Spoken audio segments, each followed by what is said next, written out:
I'm Robert F. Kennedy Jr., and I'm running as an independent candidate for President of the United States. I grew up in an America that seemed to have achieved its promise as an exemplary nation.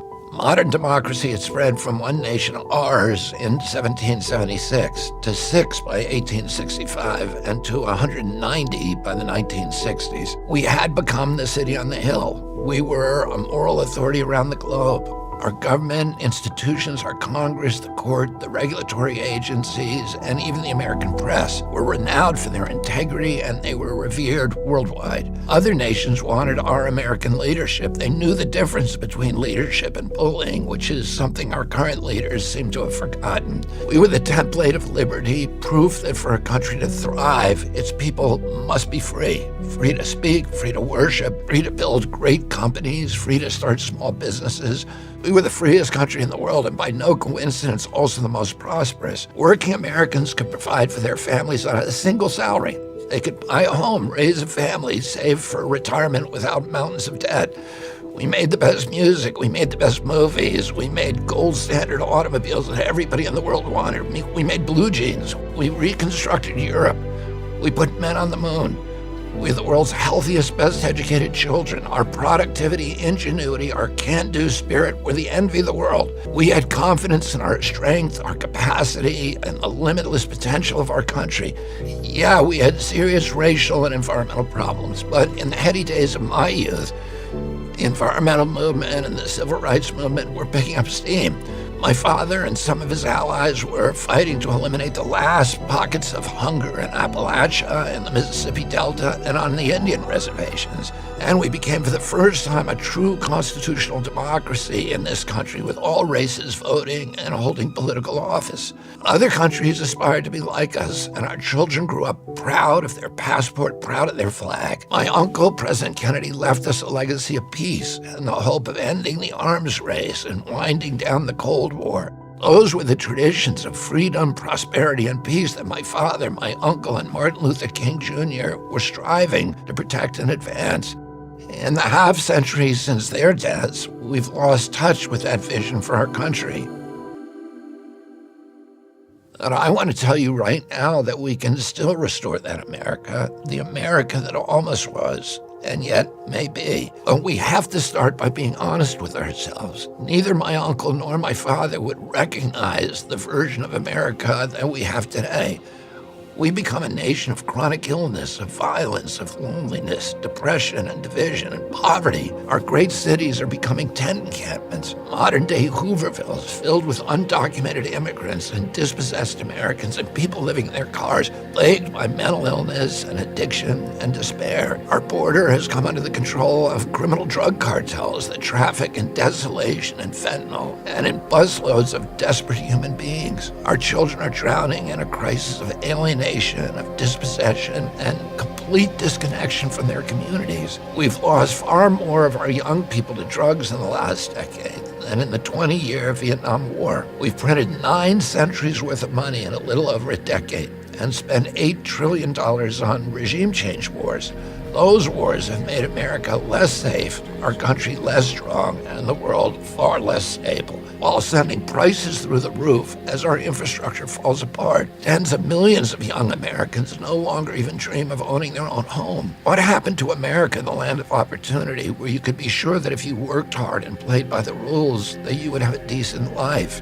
All the new wealth of the last generation has gone to the billionaires and to transnational corporations, while our tattered middle class, our infrastructure, our industry have been hollowed out from the inside. Instead of promise, we've left our kids sick and drowning in debt. The public debt has gone from about $5 trillion under President George W. Bush to $34 trillion today, and U.S. household debt is at a record high of $17.3 trillion. If you include discouraged workers, our true unemployment rate is 23%.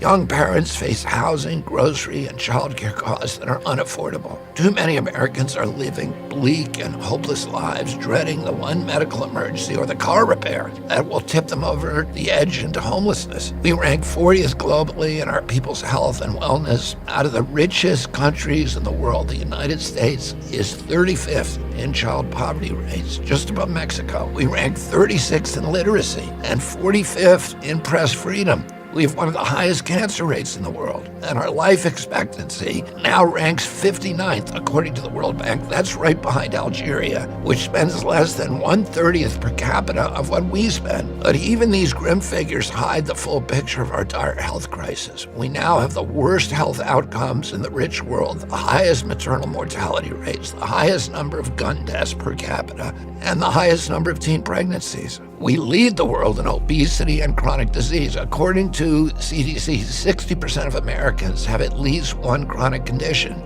When my uncle was president, only 6% of Americans had chronic disease. And all of these plights fall heaviest on our young people. 4 in 10 of them suffer depression, and half of them have considered suicide. 1 in 10 has anxiety. 1 in 10 has ADHD. 1 in 5 is obese. It's time for us to say enough is enough. We were once a free and thriving nation, the healthiest and strongest in the world. What we once were, we can be again. How do I know that? It's because everywhere I go in this country, I see a profound determination among Americans to heal. We might have become the sickest country on earth, but we also have the most ingenious healers, both inside and outside conventional medicine. We may have sky-high levels of depression and addiction, but we also have innovators who have opened up new frontiers in recovery. We have some of the world's most depleted agricultural soils, but also some of the world's most innovative and energetic regenerative farmers. We have serious economic problems, but we also have the brightest and most ambitious entrepreneurs. We face hunger and homelessness, and yet we meet it with the highest philanthropic rates in the world and bottomless kindness and compassion. We may be on the mat today, but we can be on our feet and happy and healthy and strong again with good leadership tomorrow. Our people and our system were built for resilience. And here's the most important thing I want to tell you about the state of our union. Our nation seems more divided than ever, but Americans everywhere want to heal that divide. Our nation has become artificially divided by political forces that can survive only when we, the people, are at war with each other. People are tired of being manipulated by fear. We learned that lesson during COVID. We recognize that the same techniques of manipulating fear are being used by elites today to corral us into voting for one political candidate or the other. Americans are tired of these dire warnings that to preserve democracy itself, you better vote for our guy. I can tell you that in every state of this union, people are rejecting fear-mongering. 80% of Americans say they don't want to be forced to choose in this election between the lesser of two evils. They're tired of voting against something or someone.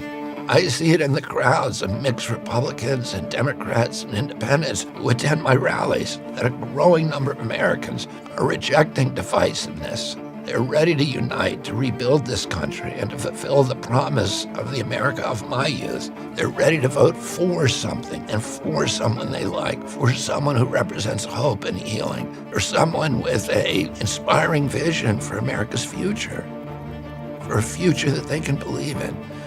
So that's the State of the Union that I want to bring you today. It's a nation that hungers to heal. It's a nation ready to face reality, to rebuild, to end the forever foreign wars, to clean out the corrupt Washington establishment, and to turn again toward peace, freedom, good health, and prosperity. When we unite in that vision, we're going to be unstoppable. Thank you, and God bless you.